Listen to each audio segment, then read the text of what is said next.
لیکن آپ نے ان فقرات کی نسبت اپنی طرف نہیں دی ہے، بلکہ آپ نے فرمایا کہ میرے جد پیغمبر اسلام یہ فرما کر گئے ہیں۔ پہلے حدیث کا ترجمہ کر دوں، پھر اصل موضوع سے متعلق آپ کے سامنے عرض کروں گا۔ پیغمبر نے فرمایا کہ من رعا سلطانا جائرا، جو انسان کسی ایسے دور میں زندگی گزار رہا ہو، ایسے زمانے میں زندگی گزار رہا ہو کہ جس زمانے کا حاکم اور بادشاہ ظالم ہو، مستحلا لحرم اللہ، حرام الہی کو حلال کر رہا ہو، ناقصا لعہد اللہ، عہد پروردگار کو توڑ رہا ہو، مخالفا لسنت رسول اللہ، سنت رسول کی مخالفت کر رہا ہو، یعمل فی عباد اللہ بالاسم والعدوان، اور وہ جب لوگوں کے درمیان فیصلہ کرتا ہو بے عدالتی اور ناانصافی سے فیصلہ کرے، تو ایسے زمانے میں جو انسان زندگی گزار رہا ہے جس کا بادشاہ اور حاکم ظالم ہے، حلال کو حرام اور حرام کو حلال کر رہا ہے، عہد پروردگار کو توڑ رہا ہے، سنت رسول کی مخالفت کر رہا ہے، لوگوں میں بے عدالتی اور ناانصافی سے فیصلہ کر رہا ہے، اور اس زمانے کے لوگ اس کے خلاف کوئی قیام نہیں کرتے، آواز احتجاج بلند نہیں کرتے، فعلی اللہ حق ان یدخلہ مدخلا، تو اب اللہ کو یہ حق حاصل ہے کہ اس انسان کو وہیں داخل کر دے جہاں اس ظالم و جابر بادشاہ کو داخل کرے گا۔ حدیث کے ذیل میں آگے عرض کروں گا۔ دیکھیں، میری مجلس کا جو موضوع دیا گیا ہے وہ ہے حسینی تربیت کے اثرات۔ پہلے میں اپنے موضوع کی وضاحت پیش کر دوں۔ دیکھیں، حسینی تربیت کے اثرات۔ اب یہاں جو حسینی تربیت کا جو لفظ استعمال کیا گیا، اس کا مطلب یہ نہیں کہ صرف امام حسین علیہ السلام نے جو تربیت کی، بلکہ حسینی ایک اصطلاح بن گئی ہے۔ واقعہ کربلا سے پہلے مختلف گروہ تھے، مختلف نام تھے، مختلف القاب تھے، لیکن واقعہ کربلا کے بعد صرف دو ہی گروہ رہ گئے، یا حسینی گروہ ہے یا یزیدی گروہ ہے، یا حسینیت ہے یا یزید ہے۔ کربلا سے پہلے مختلف ناموں سے یاد کیا جا سکتا تھا، مگر کربلا کے بعد مسئلہ صاف ہو گیا، یا حسینی گروہ ہے یا یزیدی گروہ ہے، یا انسان حسینی بن کر زندگی گزارے یا حسین یزیدی بن کر زندگی گزارے، اس کے لیے تیسرا کوئی راستہ نہیں ہے۔ ٹھیک ہے۔ دوسری بات یہ ہے کہ حسینی تربیت سے مراد، میں نے کہا صرف امام مراد نہیں ہے، بلکہ معصومین اور آل محمد کی سیرت اور ان کے اقوال، ان کے قول اور ان کے حکم، ان سب کے اعتبار سے جو انسان کی زندگی میں ضروری ہیں چیزیں، وہ سب اس موضوع میں شامل ہیں۔ صرف امام کا قول نہیں ہے، بلکہ آل محمد نے جو بھی فرمایا ہے تربیت کے سلسلے میں، کربلا کے بھی اثرات ہیں، عاشور کے بھی اثرات ہیں، امام حسین کی زندگی کے خود پرسنل اثرات ہیں، اور ائمہ معصومین کی زندگی کے بھی اثرات پائے جاتے ہیں۔ اب آپ دیکھیں، میں ایک دو باتیں تمہیدی طور پر عرض کر دوں۔ لیکن اللہ نے مومنین کو آپس میں ایک دوسرے کا بھائی بنایا۔ قرآن نے کہا انما المؤمنون اخوہ، تمام مومنین آپس میں ایک دوسرے کے بھائی ہیں۔ اب اگر قرآن نے مومنین کو بھائی بنایا ہے ایک دوسرے کا، تو مومنین کو، یہ مومنین کی ذمہ داری ہے کہ وہ اخوت اور برادری کا حق ادا کریں۔ جس دن سے انسان کے ذہن میں یہ خیال پیدا ہو جائے کہ اس سے ہماری نسبت پائی جاتی ہے، اس سے ہماری اخوت پائی جاتی ہے، اس سے ہماری برادری پائی جاتی ہے، اس دن سے ہر انسان کے اندر یہ جذبہ پیدا ہو جائے گا کہ وہ دوسروں کو بڑھ کر سہارا دینے لگے گا۔ ہماری مشکل یہ ہے کہ آج کے زمانے میں ہر انسان اپنی ترقی کا خواہاں ہوتا ہے، دوسرے کی ترقی اس سے برداشت نہیں ہوتی۔ اب یاد رکھیے، لیکن حسینی تربیت کا ایک اثر یہ ہے اور ایک درس یہ ہے کہ انسان کے اندر اتنا حوصلہ ہونا چاہیے کہ وہ اپنے اوپر کم نگاہ کرے, دوسروں پر نگاہ زیادہ کرے, لیکن یہ نگاہ عیب کے اعتبار سے نہ ہو, کمی کے اعتبار سے نہ ہو, نقص کے اعتبار سے نہ ہو, بلکہ سہارا دینے کے عنوان سے ہو, مدد کرنے کے عنوان سے ہو, تعاون کرنے کے عنوان سے ہو. ہمارے یہاں آج کے زمانے میں کوئی انسان کسی کی ترقی برداشت نہیں کرتا, کہتے ہیں کہ ہم سے زیادہ تجربہ رکھتے ہیں. آج کے زمانے میں کوئی انسان کی دوسرے کی ترقی برداشت, یہ ہم سے اوپر کیسے چلا گیا, یہ ہم سے زیادہ ترقی کیسے پا گیا, ہم سے زیادہ پیسہ اس کے پاس کیسے آ گیا, ہم سے اچھا کاروبار اس کا کیسے ہو گیا, کہ نہیں, ہم سے زیادہ تجربہ کرتے ہیں. بھائی آپ کبھی ذکر کر کے چھیڑ لیجئے, دیکھ لیجئے.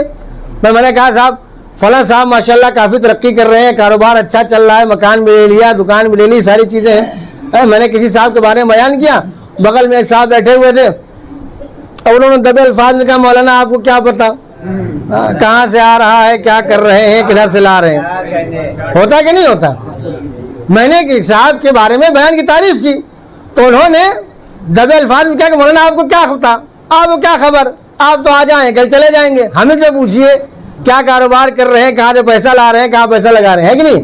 تو یہ جو ہماری تعریف کے مقابل میں انہوں نے یہ اظہار جو کیا, یہ اظہار کن چیزوں کا ہے, یہ وہ چھپی ہوئی حسد جو آپ کے اندر پائی جا رہی ہے وہ ان لفظوں میں ظاہر ہو گئی. ہوتا کہ نہیں ہوتا, یہ چھپی حسد ہے. تو میں نے کہا کیا ہے, کیوں ہمارے اندر یہ جذبہ پیدا نہیں ہوتا کہ کسی مومن کو بڑھ کر سہارا دیا جائے, کسی مومن کی ترقی میں ذریعہ بنا جائے. کہ ہم یہ سمجھتے ہیں کہ اگر ہم نے کسی مومن کو سہارا دے دیا وہ اونچا ہو جائے گا, ہم نیچے ہو جائیں گے. ہوتا کہ نہیں. اگر فرض کر لیں, مثال دیں, بھائی میں نے کہا کہ بلب نکالنا ہے, میں نے اسے اپنے کندھوں پہ کھڑا کیا, کہا بلب کھول لیجئے, تو اس نے بلب کھول دیا. اگر میں اپنے کندھوں کا سہارا نہ دیتا تو اس بلندی تک نہیں پہنچ سکتا تھا, ہے کہ نہیں. اس کا مطلب یہ ہے کہ بلندی تک پہنچانے میں اس کا کمال نہیں ہے, بلکہ جس نے پہنچایا ہے اس کا کمال ہے.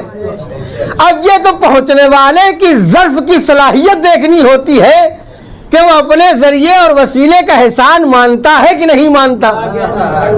جو صاحبان ظرف ہوتے ہیں وہ احسان مانتے ہیں کہ ہماری ترقی میں ان کا ہاتھ, ہماری بلندی میں ان کا ہاتھ, ہماری ترقی میں ان کا ہاتھ ہے. لیکن جو بے احسان ہوتے ہیں, ناشکرے ہوتے ہیں, وہ جب بلندی تک پہنچ جاتے ہیں تو وسیلے کو بھول جاتے ہیں, ذریعے کو بھول جاتے ہیں, کس نے سہارا دیا بھول گئے, ہے کہ نہیں. لیکن اس کا مطلب یہ نہیں کہ انسان سہارا دینا چھوڑ دے, انسان ذریعہ بننا چھوڑ دے, نہیں.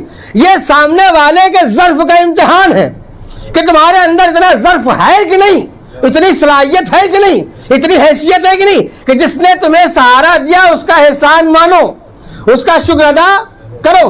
تو میں نے کہا ہم یہ سمجھتے ہیں کہ اگر ہم نے کسی کو بلند کر دیا تو ہم نیچے ہو جائیں گے, وہ اونچا ہو جائے گا. نہیں, فکر بدلنے کی ضرورت ہے, نظر بدلنے کی ضرورت ہے, سوچ بدلنے کی ضرورت ہے. وہ اونچا ضرور ہوا مگر اس کے قدم آپ کے کاندھوں پر رکھے ہوئے ہیں. اس کا مطلب اگر آپ اپنے کاندھوں کا ذریعہ ہٹا لے تو بلندی سے 2 لمحوں میں زمین پر آ جائے گا, ہے کہ نہیں. تو میں نے کہا سوچ بدلنے کی ضرورت ہے, نظریہ بدلنے کی ضرورت ہے. ہم سمجھ رہے ہیں کہ ہم نیچے ہو جائیں گے وہ اونچا ہو جائے گا, لیکن حقیقت کیا ہے, وہ اونچا ہوا ہے تو آپ کی وجہ سے. اس کا مطلب یہ ہے کہ سامنے والے کے ظرف کا امتحان ہے کہ وہ آپ کا احسان مانتا ہے کہ نہیں مانتا ہے. یہ اس کی ذمہ داری ہے کہ جب بلندی پر جائے تو اعلان کرے کہ کس کی بنیاد پر بلند ہوئے ہیں, کس کی وجہ سے بلند ہوئے ہیں, کس کے وقت میں بلند ہوئے ہیں, ہے کہ نہیں ہے. اسی لیے آپ دیکھیں اگر آپ نے مثال سمجھ لی, میں تاریخ سے حوالہ پیش کرتا ہوں, آپ مجلسوں میں سنتے رہتے ہیں جب پیغمبر اسلام صلی اللہ علیہ وآلہ وسلم میں خانہ کعبہ متو گرا رہے تھے, جب اونچے بت رکھے ہوئے تھے, پیغمبر نے اپنے دوش پر مولا کائنات کو کھڑا کیا اور کہا کہ علی جو اونچے بت بیٹھے ہوئے ان کو گرا دو, ہے کہ نہیں. بت گرا, تاریخ آپ سنتے ہو, تاریخ عرض نہیں کرنی, میرے نتیجہ سے کرنا. اب آپ دیکھیں اگر یہی تصور رسالت کے ذہن میں ہوتا جو تصور ہمارے اور آپ کے ذہن میں ہے کہ ہم پر کھڑا ہو گیا تو ہم نیچے ہو جائیں گے, وہ اونچا. میں پیغمبر چاہتے تو علی سے کہتے کہ تم جو میں تمہارے کاندھوں میں کھڑا ہو جاؤں, ہو سکتا کہ نہیں. پیغمبر کہتے تھے اور علی منع بھی نہیں کرتا, شوق سے پیغمبر کو اپنے کاندھوں پر اٹھاتے, مگر مزاج نبوت کو پہچانی ہے, مزاج نبوت کا علی کو اپنے کاندھوں پر رکھا, علی کو بلند کیا. میں نے کہا بلند ہونے والے کی ذمہ داری ہے کہ وہ اس کا احسان مانے, اس کا شکر مانے.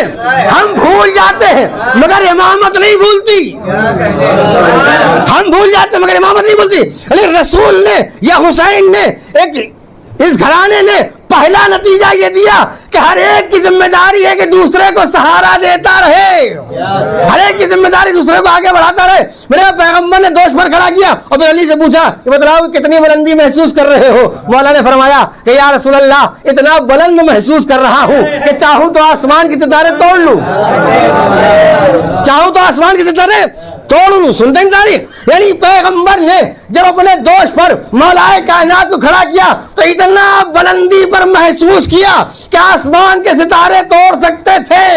یعنی پیغمبر نے بتایا کہ جب کسی کو سہارا دو تو اتنا سہارا دو کہ اس بلندی پر پہنچ جائے جہاں کوئی سوچ نہیں سکتا، اور پیغمبر نے سہارا دیا۔ اب ظاہر ہے کہ میں نے کہا کہ ہم اور آپ اس کے احسان کو بھول جاتے ہیں، لیکن امامت احسان کو نہیں بھولتی ہے۔ اگر آج خانہ کعبہ میں پیغمبر نے اپنے دوش پر علی کو اٹھایا تو جنگ احد میں علی نے پیغمبر کو اپنی آغوش میں اٹھایا کہ نہیں اٹھایا؟ یہ کیا ہے؟ ایک دوسرے کی مدد، تربیت، حسینی تربیت کے اثرات۔ اس کا سب سے بڑا مسئلہ یہ ہے کہ جس دن ہم اپنا نظریہ بدل رہیں گے، جس دن اپنی فکر بدل رہیں گے، سوچ بدل لیں گے، معاشرہ ترقی کی طرف گامزن ہو جائے گا، معاشرہ بلندی کی طرف گامزن ہو جائے گا۔ جب تک ہم اپنی فکر میں رہیں گے تب تک انسان بھٹکتا رہے گا ادھر ادھر۔ لیکن جس دن آپ ایک دوسرے کے لیے سہارا بن جائیں گے اس دن ماحول کا رنگ کچھ اور ہوگا، معاشرے کا رنگ کچھ اور ہوگا۔ اسی لیے آپ دیکھیں ایک حکایت مشہور ہے، اب سچی ہے کہ جھوٹی الگ مشہور، لیکن ایک مثال ہے وہ حکایت کہ ایک صاحب نے خواب میں دیکھا کہ محشر بپا ہے، ایک طرف جو ہے وہ جہنم ہے، ایک طرف جنت ہے۔ حکایت ہے، تو انہوں نے دیکھا کہ پہلے وہ گئے اہل جہنم کی طرف دیکھنے کے لیے، تو انہوں نے کیا دیکھا کہ جو لکڑی کی جو پتی ہوتی ہے، پھنٹی جسے آپ لوگ کہتے ہیں، وہ سب کے یہاں سے لے کر یہاں تک بندھی ہوئی تھی۔ اگر آپ کے پھنٹی جو ہے لکڑی کی یہاں باندھ دی جائے تو ہاتھ مڑے گا؟ نہیں مڑے گا۔ تو انہوں نے خواب میں دیکھا کہ جب دوزخ والوں کے قریب گئے تو کیا دیکھا، کلائی سے لے کر کاندھے تک کیا ہے، لکڑی کی پھنٹی بنی ہوئی ہے، کسی کا ہاتھ مڑ نہیں رہا، اور سب کے سامنے بہترین غذائیں رکھی ہیں، سب کے سامنے بہترین غذائیں رکھی ہیں، اور سب پریشان ہیں۔ کوئی جگہ اس لیے کہ جب لقمہ اٹھا کے چلا تو ہاتھ ادھر چلا گیا، یہ والا ادھر چلا گیا، ہوتا کہ نہیں ہوتا؟ پریشان، بھوکے پیاسے چلا رہے ہیں۔ کہتے میں نے دیکھا، پھر میں جنت کی طرف گیا، جنت کے لوگوں میں دیکھا، کہا کہ بندھی وہاں بھی پھنٹیاں تھیں، جنت والوں کو بھی ہاتھ میں، لیکن نہ کوئی رو رہا ہے نہ کوئی چلا رہا، سب ہنس رہے ہیں، کھا رہے ہیں، پی رہے ہیں۔ بھائی جیسے ان کے ہاتھوں میں لکڑی بندھی ویسے جنت والوں کے ہاتھوں میں لکڑی بندھی، مگر جہنم والے نہیں کھا پا رہے ہیں، جنت والے کھا بھی رہے، خوش بھی رہے۔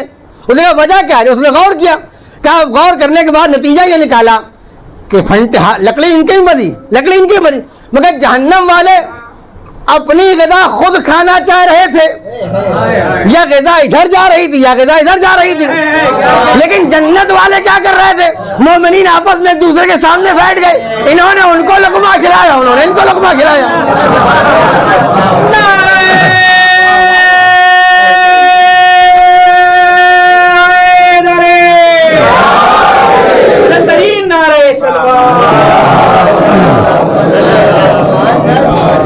ہے کہ نہیں؟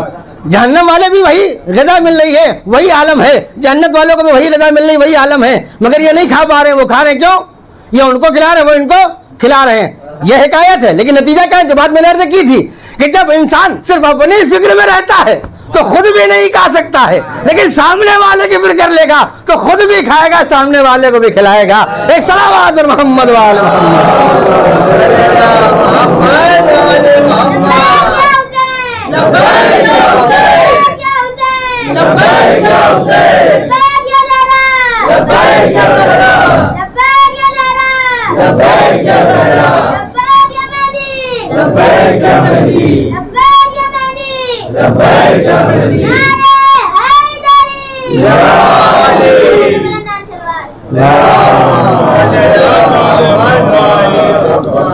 کیا کہ ایک دوسرے کے تعاون ضروری ہے۔ ہم یہ سمجھتے ہیں کہ وہ آگے نکل جائے گا، ہم پیچھے رہ جائیں گے۔ اسلام اس فکر کو نہیں دینا چاہتا، آل محمد اس فکر کو نہیں دینا چاہتے، تمام ایک دوسرے کے بھائی ہیں۔ اور اس لیے آپ دیکھیں بارہ گرد کر دیں، دوسری حدیث آپ سنتے مجلسوں میں